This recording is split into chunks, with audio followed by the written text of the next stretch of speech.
राजा प्रसेनजीत जो कौशल राज्य के शासक थे और श्रावस्ती उनकी राजधानी थी। यहाँ पर बुद्ध चरित्र और बौद्ध ग्रंथों के अनुसार राजा प्रसेनजीत की कथा सार का वर्णन होता है। राजा प्रसेनजीत तथागत बुद्ध के समकालीन थे। उन्होंने तथागत बुद्ध के उपदेशों को गहराई से सुना और उनसे प्रभावित होकर श्रावस्ती चैत्य विहार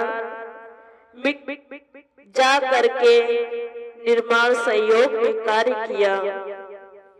तथागत बुद्ध से जब प्रसेनजीत की प्रथम भेंट हुई, जब तथागत बुद्ध श्रावस्ती पहुंचे, तब राजा प्रसेनजीत ने उनका अत्यंत आदर पूर्वक स्वागत किया।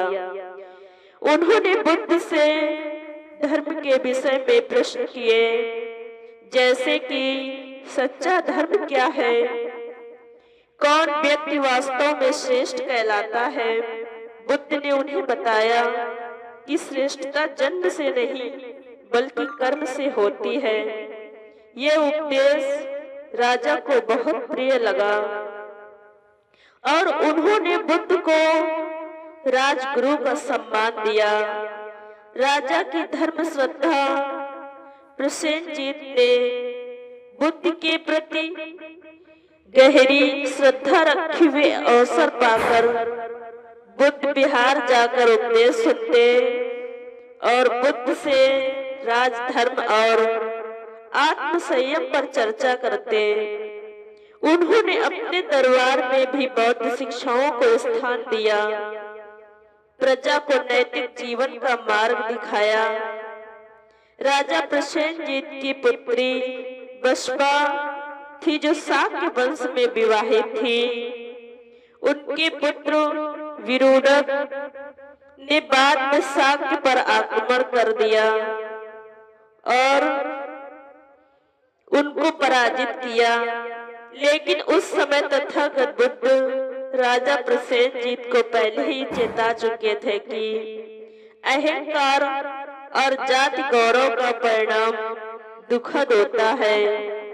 ये घटना बुद्ध चरित्र और सुत्त निपात दोनों के संकेत में आती है। राजा प्रसेनजीत जब तथागत बुद्ध से कहा कि हे तथागत बुद्ध, मैं राजा होकर भी सुखी नहीं, मन में शांति नहीं मिलती है, मन शांत नहीं रहता है।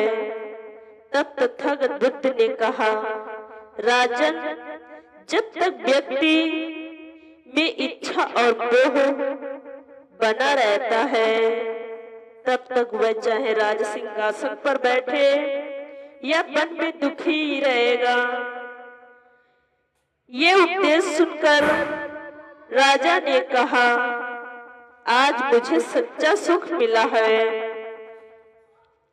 यह सच्चा सुख राजा प्रसेनजीत को धर्मपरायण, विनम्र और जिज्ञासु राजा के रूप में और अधिक राजा अच्छे रूप में अपना कार्य करे, ये सिखाया। तथागत बुद्ध ने यह सिखाया, सच्चा राज्य अपने मन पर शासन करने से ही है।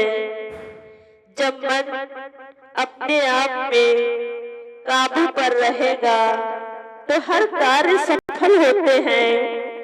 तथागत बुद्ध कहते हैं कि जब व्यक्ति सच्चा राजा प्रसेनजीत ने यह संकल्प लिया कि हमें अपने मन को शांत करने के लिए तथागत बुद्ध के ज्ञान साधना, शील समाधि प्रज्ञा को अपने जीवन में उतारना है और इस मन के खेल को समझना है। मन में क्या भाव पैदा होते हैं ये देखना है। व्यक्ति जैसा सोचता है वैसा ही सब नजर आता है। सुख दुख, उत्साह, आलस्य, दूर नजदीक आदि का विचार पहले मन में ही पैदा होते हैं। यदि किसी कारणवश रात को जागना पड़े या किसी चिंता पीड़ा के कारण नींद नहीं आई तो रात बहुत लंबी लगती है, क्योंकि वह अगली सुबह का इंतजार करता है। दूसरी ओर गहरी नींद में सोए हुए व्यक्ति की रात जल्दी ही खत्म हो जाती है।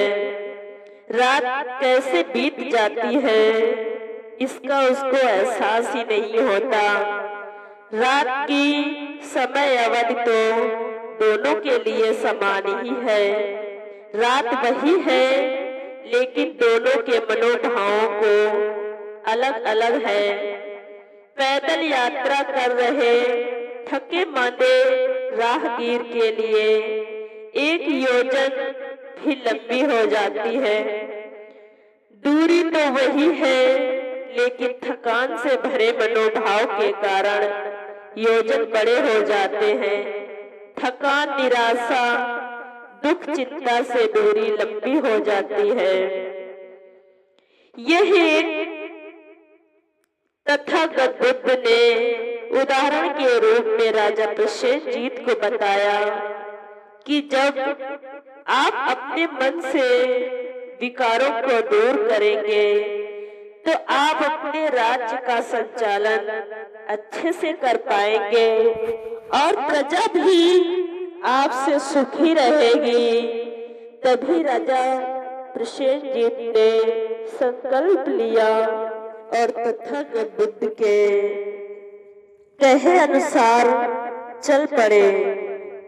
राजा प्रसेनजीत ने अपनी प्रजा का खूब ख्याल रखा।